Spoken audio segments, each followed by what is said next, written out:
Mais dans cet entretien donc aux médias Ouma, il y a 2-3 petites séquences là aussi très révélatrices. Je vais vous donner un exemple. Ruth Elkrief, qui est une grande journaliste, une consoeur, elle a eu le malheur d'écorcher son prénom et son nom. D'accord ? Elle a présenté ses excuses en direct, parce que je crois qu'elle s'est trompée 2 fois. Bon. Écoutez la question et la réponse de M. Bagayoko sur une affaire qui est devenue une affaire. Elle a été accusée de racisme parce qu'elle a mal prononcé le prénom et le nom de Bali Bagayoko.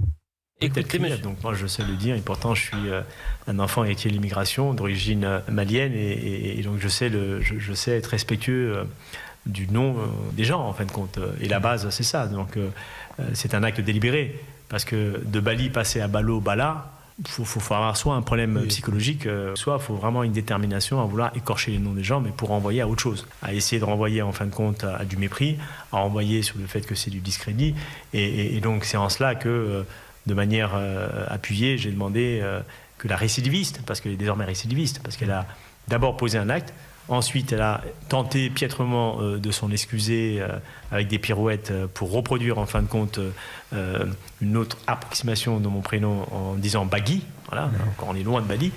Donc voilà, donc moi je pense que c'est un acte délibéré, mais j'ai envie de dire c'est un acte complètement irresponsable, mais qui la disqualifie définitivement en tant que journaliste. C'est Bali Bagayoko, avec l'image de tous celles et ceux qui sont mes semblables en humanité, qui ont été piétinés en fin de compte dans leurs droits depuis de nombreuses années, et que l'opportunité qui m'est offerte, avec le niveau de popularité qui monte et compagnie. Alors ça... Non mais on a atteint, encore une fois, je vous le disais, on est à 2 doigts de l'irrationnel. C'est-à-dire qu'il vous explique que soit elle est raciste, soit elle est complètement folle, qu'elle s'est discréditée à vie parce qu'elle a eu le malheur de mal prononcer son nom et son prénom. On est d'accord ? Vous allez entendre dans quelques instants, et restez avec nous, chers auditeurs, on doit faire une courte pause. Les joies des publicités, tant mieux, ça veut dire qu'il y a du monde. Vous allez rester avec nous. À 12h30, je vais vous proposer, parce que ça peut arriver à tout le monde de se tromper, des lapsus. Bah tiens, vous savez, il va faire une marche, Bali Bagayoko. Une marche contre le racisme et contre l'antisémitisme. Mais visiblement, il a une difficulté lorsqu'il dit contre l'antisémitisme. C'est pas comme ça qu'il le prononce. Donc est-ce que c'est une erreur ? Surtout que c'est la 2e fois que ça lui arrive. C'était déjà arrivé il y a quelques semaines sur Public Sénat. Mais ça peut arriver à tout le monde en direct de faire une erreur, d'écorcher un mot, etc. Ou alors, finalement, sa réflexion irrationnelle qu'il a contre Madame Ruth Elkrief, peut-être que cette même réflexion, on pourrait l'avoir. Il y a peut-être une difficulté lorsqu'il faut parler de marche contre l'antisémitisme. Mais vous...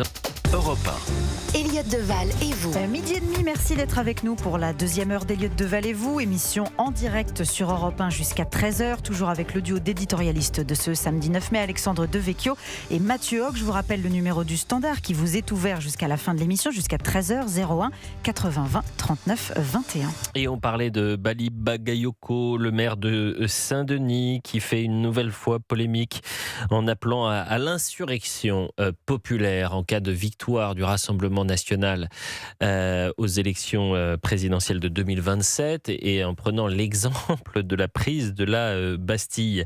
Sarah et Serge sont avec nous au 01 80 20 39 21. On va les prendre dans un instant, et si vous nous rejoignez, juste avant la publicité, on écoutait une autre déclaration de Bali Bagayoko qui s'en est pris à Madame Ruth Elkrief, journaliste et consoeur chez LCI. Ruth qui a eu le malheur de mal prononcer le nom et le prénom de Bali Bagayoko, qui a présenté ses excuses en direct. Bon, Bali Bagayoko, dans cet entretien, il explique que, selon lui, c'est absolument pas c'est volontaire, en fait, pour lui. Effectivement une erreur, mais que c'est pensé, réfléchi, que c'est volontaire, que ça la discrédite à jamais. Ah bon, il donne les bons et les mauvais points, les bons et les grands discrédits. D'accord, monsieur Bagayoko, interdiction de faire un lapsus ou de faire une erreur. Alors, monsieur Bagayoko, quand on vous pose la question sur la marche, ce sera le 21 juin prochain, contre le racisme et l'antisémitisme, expliquez-nous, monsieur Bagayoko. En juin prochain, je l'espère, nous allons pouvoir faire une nouvelle marche antiraciste, antifasciste, mais aussi antisémite, contre le sémitisme, parce que là, il y a un vrai sujet qui est essentiel. Contre l'antisémitisme. Contre l'antisémitisme, pardon. Ouais. Et qui est un sujet aussi souvent qu'on a tendance à nous opposer en disant « Oui, mais d'accord, vous avez un problème avec la communauté juive. » Mais moi, je n'ai pas de problème avec la communauté juive. Je n'ai pas de problème avec les juifs. J'ai les problèmes, en fait, avec les racistes. la communauté ou les racistes en fait qui sont juifs en particulier. C'est pas la même chose. Et le fait qu'à un moment donné on ne puisse plus qualifier en fin de compte les choses, ça nous amène en fait très naturellement à considérer qu'en fait le tout, on est dans un tout. Mais le tout, il permet pas en fin de compte de clarifier les choses. C'est la raison pour laquelle j'espère qu'en 2027, la question de la lutte antiraciste, elle sera au cœur en fait de la campagne présidentielle parce que ça sera la ligne de démarcation de celles et ceux qui portent les valeurs de la République et celles de ceux qui veulent s'en éloigner. Et on va voir qui sera de ce côté. Bon, noyé dans l'ensemble de cette réflexion qui est un peu complexe, je voudrais juste qu'on réécoute. Donc cette manifestation, c'était sur le podcast Ouma, qui est un podcast, je le dis aux auditeurs d'Europe 1, qui se présente comme un site d'actualité de la communauté musulmane francophone. Reprenons donc, le 21 juin, c'est quoi ? En juin prochain, je l'espère, nous allons pouvoir faire une nouvelle marche antiraciste, antifasciste, mais aussi antisémite. Contre le sémitisme, parce que là, il y a un vrai sujet qui est essentiel. Contre l'antisémitisme. Contre l'antisémitisme, pardon. Ouais. Heureusement que le journaliste est là. Moi, je pense que c'est une erreur. C'est pas grave, ça peut arriver, c'est un lapsus. Et ça n'est pas un lapsus révélateur. Mais imaginez un seul instant, encore une fois, la stratégie de Bali Bagayoko, là, si on écoute ce qu'il a pu dire et les accusations contre Routel Krief, ce qu'il vient de dire à l'instant est gravissime. C'est une marche contre les sémites. C'est une marche antisémite que vous proposez. On pourrait le charger de... Non, mais c'est extraordinaire, Alexandre Devecchio. Le lapsus est effectivement magnifique, mais en fait, ce que ça montre, c'est la société victimaire dans laquelle on est, et les journalistes ont une part de responsabilité. Je ne sais pas qui est le plus ridicule dans cette affaire. Ah bah non, pour le coup, le journaliste, il a bien fait de le reprendre. Non, je ne parle pas de ce journaliste-là, je parle en général. D'accord. Quand on parlait tout à l'heure du fait que certains hommes politiques ont peur d'attaquer Bali Bagayoko, et les journalistes aussi, rendez-vous compte, le comparer à Barack Obama. Je trouve qu'il y a même une forme de racisme. Mais pourquoi vous utilisez de l'imparfait ? Quel est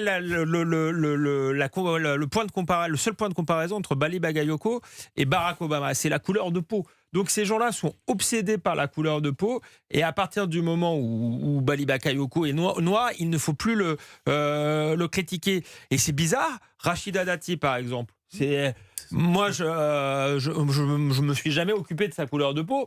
Et d'ailleurs, à droite, on s'occupe pas de sa couleur de peau. Elle a été très critiquée pendant la campagne. C'est devenu personne à l'idée de dire parce qu'elle était une femme, parce qu'elle appartenait à une minorité, parce que elle avait des origines maghrébines. Donc, on voit la différence entre la gauche et la droite. Aujourd'hui, la droite juge les individus par rapport à leur programme, par rapport à leur personnalité, et la gauche les enferme dans leur couleur de peau. Et au nom de cet enfermement, tolère même parfois l'intolérable, parce que la France insoumise a beaucoup de propos qui sont quand même limites sur le racisme.